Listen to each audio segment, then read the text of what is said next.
In Daphne, the GAH kit, so the rocker switch to turn on, the fridge will check itself,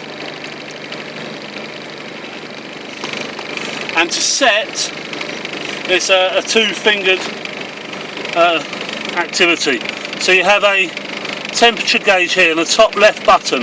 You press that down and then you press up and down accordingly. So try not to get my fingers in the way too much. Hold that down, up, down, release. To check what the temperature is, there we are. The bottom left button is for defrost, for a manual defrost. When you're completed, turn off the refrigeration. That's it.